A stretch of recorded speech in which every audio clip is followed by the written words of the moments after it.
नमस्कार, मैं हुमायूं सिंह और आप देख रहे हैं नेक्स्ट 9 न्यूज। आज बात करने वाले हैं उत्तर प्रदेश की राजनीति को लेकर। खासकर अगर एक चेहरे की बात करें चंद्रशेखर आजाद रावण की, तो आजाद रावण जब से हरियाणा में एंटर कर चुके हैं, कहीं ना कहीं उनका राजनीतिक कद भी बढ़ता हुआ नजर आ रहा है। वहीं दुष्यंत चौटाला के साथ जिस तरीके से वो रैली जनसभा करते हुए नजर आ रहे हैं, ऐसे में कहीं ना कहीं जनता का प्यार भी उनकी तरफ आता हुआ नजर आ रहा है। वहीं हरियाणा में 20 से 22% दलित वोटर्स है और चंद्रशेखर आजाद रावण उनको लगातार साथ का प्रयास कर रहे हैं। वहीं दूसरी तरफ उत्तर प्रदेश में 10 सीटों पर उपचुनाव होने वाले हैं। चंद्रशेखर आजाद ने कई सीटों पर अपने प्रत्याशी फाइनल कर दिए हैं, लेकिन कई ऐसी सीटें हैं जहां पर चंद्रशेखर आजाद ने अभी अपने प्रत्याशियों का ऐलान नहीं किया है।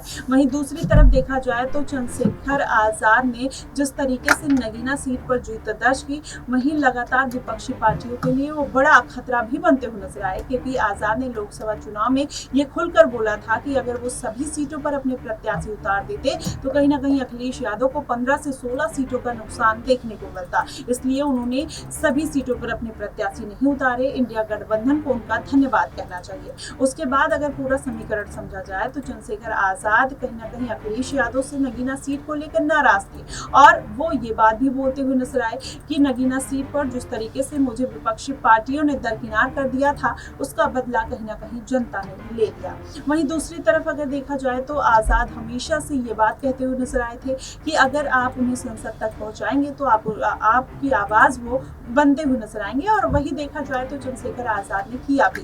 जिस तरीके से वो लगातार आरक्षण का मुद्दा हो, जातीय जनगणना का मुद्दा हो, नीट पेपर लीक का मुद्दा हो, ऐसे तमाम मुद्दे कहीं ना कहीं चंद्रशेखर आजाद संसद में उठाते हुए नजर आए और जनता का प्यार भी उनको मिलता हुआ दिखाई दिया। लेकिन दूसरी तरफ अगर देखा जाए तो अभी जो सियासी समीकरण बन रहे हैं वो चंद्रशेखर आजाद के फेवर में नहीं है। एक तरफ तो उनके राष्ट्रीय अध्यक्ष को जेल हो जाती है और दूसरी तरफ चंद्रशेखर आजाद जिंद के उचाना में चुनावी प्रचार के लिए पहुंचते हैं और उनकी गाड़ी पर हमला हो जाता है, जिसके बाद वो भारतीय जनता पार्टी पर हमलावर होते हुए नजर आते हैं। और वहीं दूसरी तरफ देखा जाए तो चंद्रशेखर आजाद का बढ़ता हुआ कद कहीं ना कहीं विपक्षी पार्टियों को अब खटकने लगा है। देखना ये होगा कि इस बार आजाद क्या चुनावी रण में जो उतरे हैं। उत्तर प्रदेश की 10 सीटों पर उपचुनाव है, क्या उन 10 सीटों में से कई सीटें ऐसी हैं जिन पर चंद्रशेखर आजाद अपना दबदबा और अपना दमखम दिखाने का प्रयास कर रहे हैं, जिसमें करहल सीट की बात कर लिया जाए, बिजनौर सीट की बात कर लिया जाए या मिल्कीपुर कटहरी सीट पर, जहां पर चंद्रशेखर आजाद रैली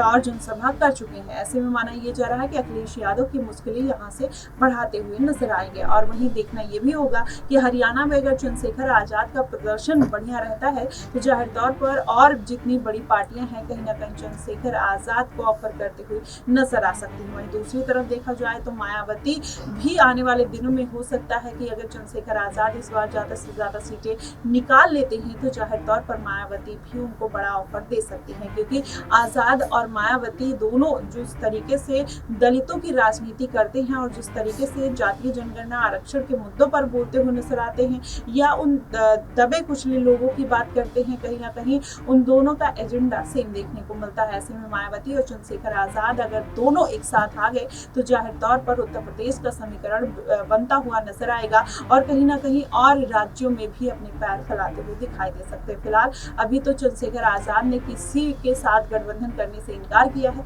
देखना यह होगा कि क्या छोटे छोटे दलों को साथ कर चंद्रशेखर आजाद अपनी पार्टी को एक नया मोड़ देते हुए एक नई जान फूंकते हुए नजर आएंगे या फिर अकेले ही चुनावी ताल में ठोक सकते हैं। जिसमें अगर बात करें, अगर छोटे दलों की बात करें तो स्वयं प्रसाद मौर्य हैं, अनुप्रिया पटेल हैं और हो सकता है पल्लवी पटेल को साथे हुए नजर आए। बीते दिनों अनुप्रिया पटेल उनकी तारीफ करते हुए नजर आती हैं। तो ऐसे में कई ऐसे छोटे दल हैं जिनको चंद्रशेखर आजाद साध कर आने वाले चुनावी रण को थोड़ा आसान जरूर बना सकते हैं। देखना दिलचस्प होगा कि आखिरकार ऐसा कुछ देखने को मिलेगा या चंद्रशेखर आजाद अकेले ही चुनावी मैदान में फतेह करते हुए नजर आएंगे। फिलहाल इन मुद्दों को लेकर आपका क्या कुछ कहना है, आप हमें कमेंट बॉक्स में जरूर बताइएगा। फिलहाल के लिए बस इतना ही। देश और दुनिया की तमाम खबरों के लिए हमारे साथ बने रहिएगा नेक्स्ट 9 न्यूज पर।